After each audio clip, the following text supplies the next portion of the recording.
Hello friends और स्वागत है आपका इस नई वीडियो में। और दोस्तों इस वीडियो में हम बात करेंगे पीएफ और ईएसआईसी के बारे में। यहाँ पे दोस्तों हम पीएफ और ईएसआईसी को अच्छे से समझेंगे, उनके फीचर्स को, वो क्या है, कैसे काम करते हैं, इन सारी बातों पे गौर करेंगे। तो दोस्तों वीडियो एंड तक देखें। आप देख रहे हैं चैनल टेक मैक, मैं हूँ आपका दोस्त भावेश और चलिए वीडियो शुरू करते हैं।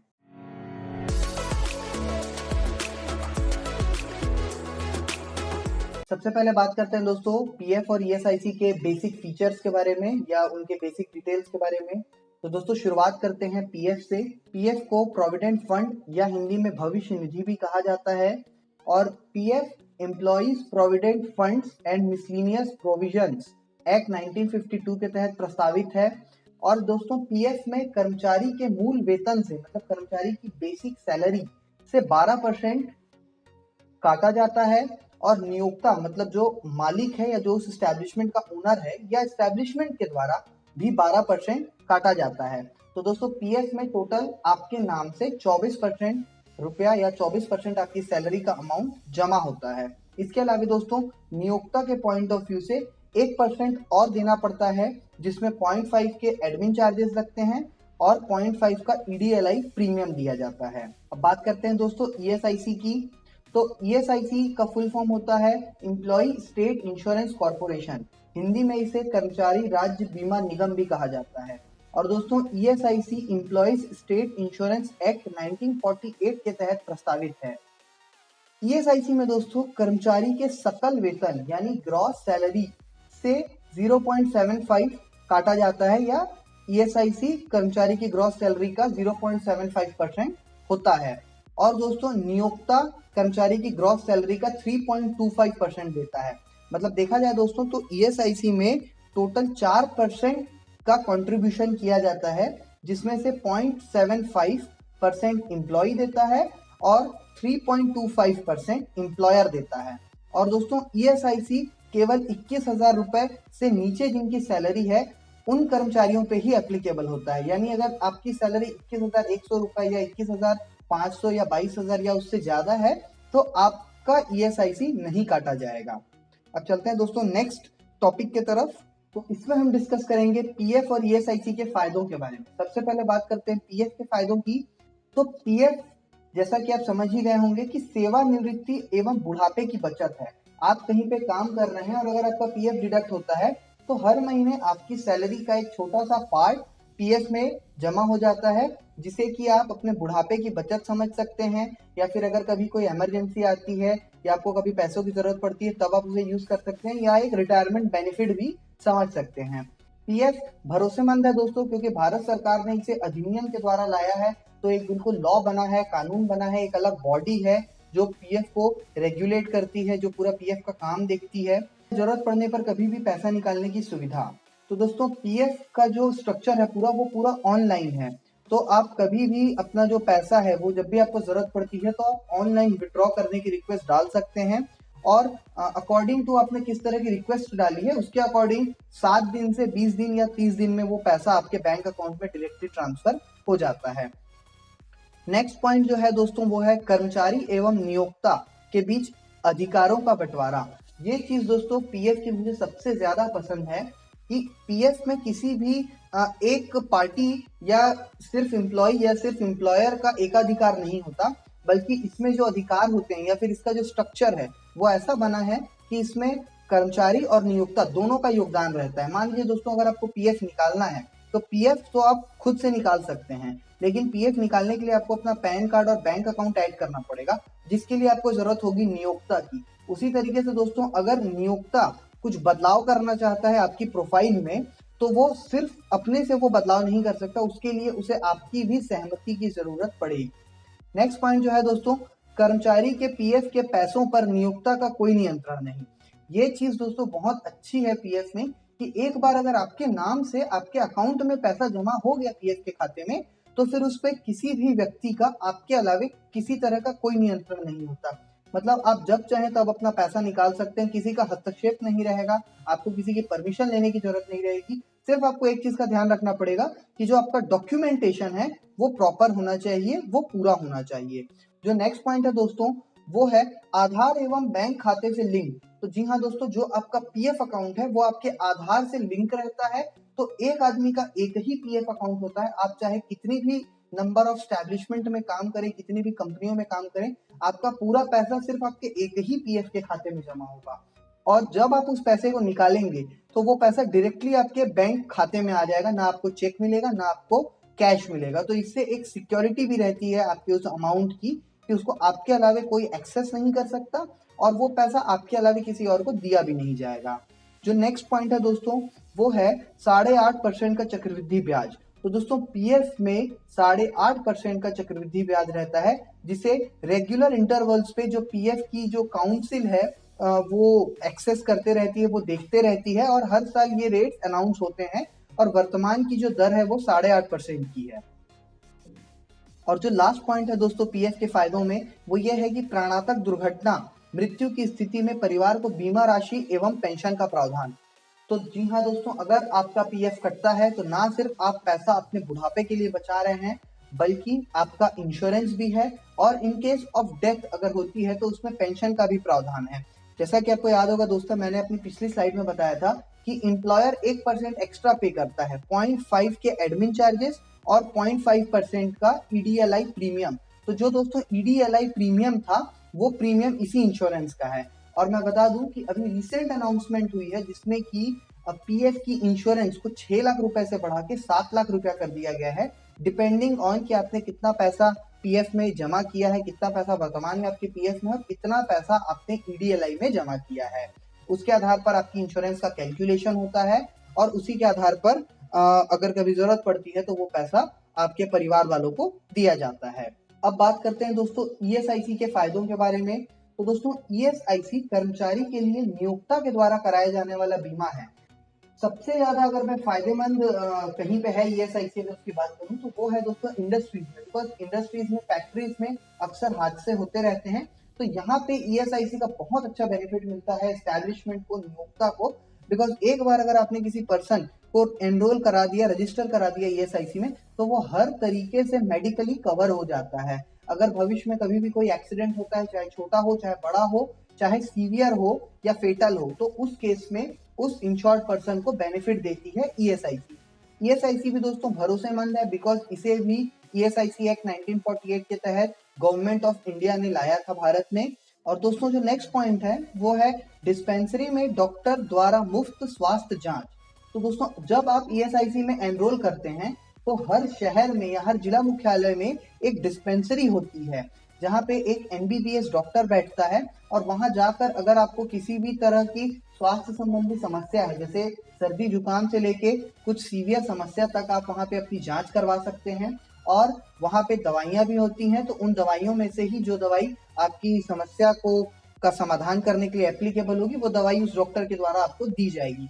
उसी के साथ दोस्तों अगर कुछ ऐसी कंडीशन है जहाँ पे कि आपका इलाज उस डिस्पेंसरी में नहीं हो सकता, तो अच्छे अस्पताल के लिए उस डिस्पेंसरी से रिफर भी बनवाया जाता है, जिस रिफर को लेके आप उस अस्पताल में जाके अपना मुफ्त में कैशलेस इलाज करवा सकते हैं। एक केस और आता है दोस्तों जो होता है प्रतिपूर्ति का। अगर मान लीजिए आपने इलाज करवा लिया और उस समय आपने पैसा दे दिया बिकॉज मेडिकल इमरजेंसी थी, तो बाद में आप अपने सारे डॉक्यूमेंट्स, मतलब डॉक्टर की रिपोर्ट, डायग्नोस्टिक लैब टेस्ट, उसके अलावा मेडिकल बिल्स, हॉस्पिटल के बिल्स, ये सारी चीजें ईएसआईसी की डिस्पेंसरी में एक प्रॉपर फॉर्मेट में अटैच करके जमा करके आपने जो पैसे खर्च किए थे हॉस्पिटल में उसका रिम्बर्समेंट भी ले सकते हैं। यहाँ पे फिर से मैं वही बात दोहराना चाहूंगा दोस्तों कि इसके लिए या पीएफ और या ईएसआईसी की किसी भी बेनिफिट के लिए आपका प्रॉपर डॉक्यूमेंटेशन होना, प्रॉपर फॉर्मेलिटीज कंप्लीट करना बहुत जरूरी है। अगर आपका प्रॉपर डॉक्यूमेंटेशन है तो आप किसी भी सुविधा का लाभ जो ये दोनों ऑर्गेनाइजेशन हमको देती हैं उन बेनिफिट्स का लाभ आप ले सकते हैं।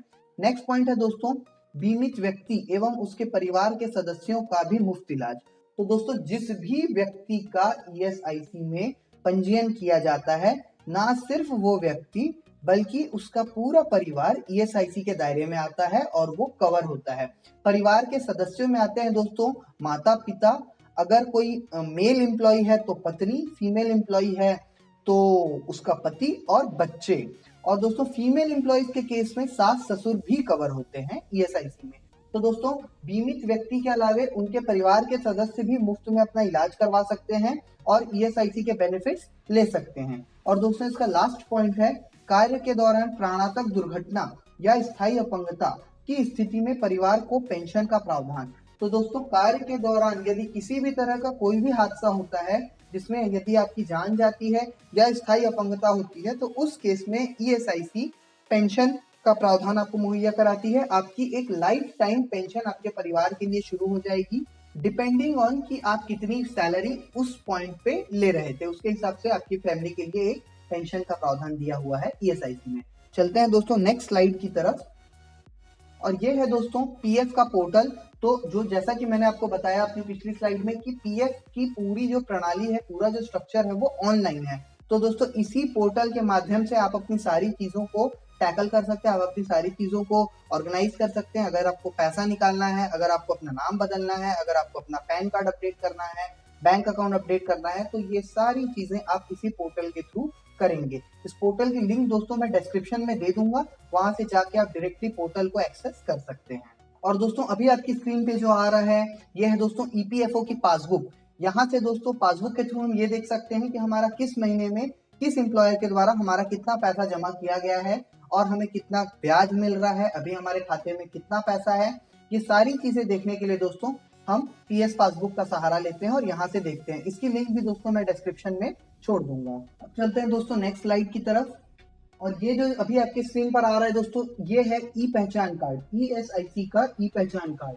ईएसआईसी ई पहचान कार्ड एक ऐसा दस्तावेज है जो हर ईएसआईसी बीमाकृत व्यक्ति को दिया जाता है, जिससे उसकी पहचान होती है एवं वह ईएसआईसी का लाभ ले सकता है। ईएसआईसी ई पहचान कार्ड को आपको उस डिस्पेंसरी में दिखाना है जहां आपका रजिस्ट्रेशन हुआ है। ई पहचान कार्ड को दिखाकर आप अपना इलाज करवा सकते हैं, दवाइयां ले सकते हैं एवं रिफर बनवा सकते हैं। तो जैसा कि आप स्क्रीन पे देख सकते हैं दोस्तों, ई पहचान कार्ड में यहाँ पे एक इंश्योर्ड पर्सन का नाम है, यहाँ नीचे उसका ईएसआईसी का नंबर है, यहाँ पे उसकी बेसिक डिटेल्स हैं, एड्रेस वगैरह है। यहाँ पे दोस्तों ईएसआईसी डिस्पेंसरी की डिटेल्स दी हुई हैं कि वो पर्सन किस डिस्पेंसरी में रजिस्टर्ड है या उसे कौन सी डिस्पेंसरी अलॉट की गई है, और वो पर्सन उस डिस्पेंसरी में जाके ईएसआईसी के सभी लाभ ले सकता है। नीचे दोस्तों यहाँ पे फैमिली डिटेल्स में आपके पूरे परिवार की डिटेल्स आ जाती हैं, और ये है दोस्तों नॉमिनी की डिटेल्स। इन केस अगर आपको कुछ भी होता है तो उस समय उन ईएसआईसी के बेनिफिट्स के लिए कौन सा पर्सन एलिजिबल है या किसको आपने ऑथराइज किया है, उसकी डिटेल नॉमिनी डिटेल्स में आती है। चलते हैं दोस्तों नेक्स्ट स्लाइड की तरफ, और यहाँ पे है दोस्तों बीमाकृत व्यक्ति का विवरण। तो जैसा कि मैंने आपको बताया कि ईएसआईसी में आप हमारी सारी जानकारी, हमारा सारा पेपर वर्क कंप्लीट होना चाहिए।